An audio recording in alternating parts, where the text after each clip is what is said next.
Du stehst sprungbereit im Tor, als du plötzlich ein starkes Jucken am Hinterkopf spürst. Wir alle kennen solch ein lästiges Jucken, aber hast du jemals darüber nachgedacht, warum es einen überhaupt juckt? Der durchschnittliche Mensch erlebt jeden Tag Dutzende Juckreize. Diese können durch alles Mögliche ausgelöst werden, etwa allergische Reaktionen, Trockenheit und sogar Krankheiten. Dann gibt es noch die mysteriösen Jucker, die ohne jeden Grund auftauchen oder nur, wenn man darüber spricht. Du kratzt dich sicher gerade am Kopf, oder?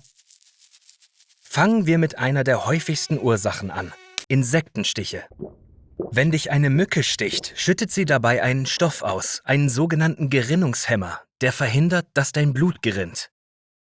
Diese Verbindung, gegen die wir leicht allergisch sind, bewirkt die Ausschüttung von Histamin, einem Stoff, der die Blutgefäße anschwellen lässt. Das erhöht die Durchblutung, was die Immunreaktion des Körpers auf die vermeintliche Bedrohung beschleunigt. So erklärt sich die Schwellung und aus demselben Grund können Pollen deine Augen anschwellen lassen. Histamin stimuliert auch die am Juckreiz beteiligten Nerven, weshalb du dich bei Mückenstichen kratzt.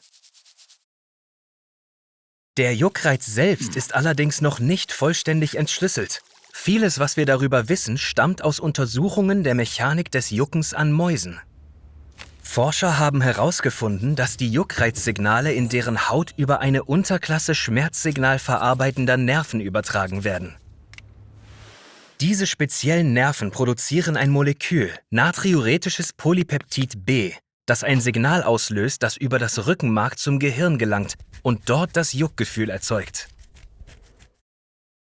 Sobald wir uns kratzen, löst die Bewegung unserer Fingernägel auf der Haut ein schwaches Schmerzsignal aus, das den Juckreiz überlagert.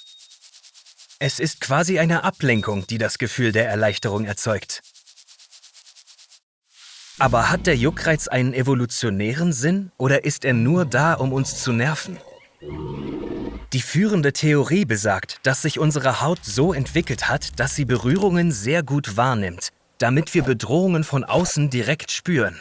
Denk mal darüber nach. Durch unsere automatische Kratzreaktion wird alles entfernt, was auf der Haut lauern könnte, wie ein gefährlicher Stachel, ein beißendes Insekt oder die Ranken einer Giftpflanze. Das könnte erklären, warum wir keine Juckreize im Inneren des Körpers verspüren, wie im Darm, der vor äußeren Bedrohungen geschützt ist. Stell dir bloß mal vor, wie quälend das wäre. Bei manchen Menschen können Störungen der Nervenbahnen, die für all das verantwortlich sind, zu einem Juckreiz führen, der so stark ist, dass er sogar der Gesundheit schaden kann.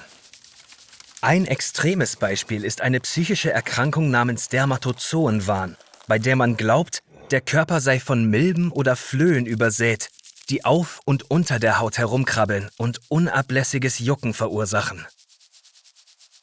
Ein weiteres Phänomen, der sogenannte Phantomjuckreiz, kann bei Amputierten auftreten.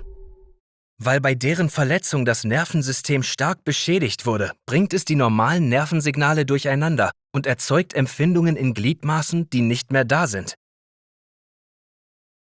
Ärzte finden inzwischen Wege, um diese Juckreizanomalien zu behandeln. Amputierten zeigt man mit Spiegeln noch vorhandene Gliedmaßen, an denen sich der Patient dann kratzt. Das erzeugt eine Illusion, die dem Gehirn vorgaukelt, der imaginäre Juckreiz sei bekämpft worden. Merkwürdigerweise funktioniert das tatsächlich.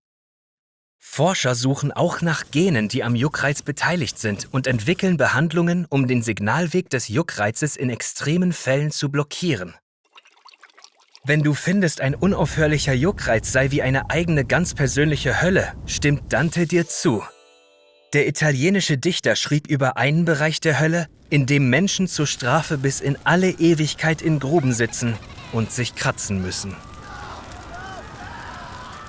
Abonniere diesen Kanal für weitere faszinierende Geschichtslektionen, Weltraumabenteuer, knifflige philosophische Debatten und Antworten auf die seltsamsten Fragen über deinen Körper. Bleib dran und bleib neugierig.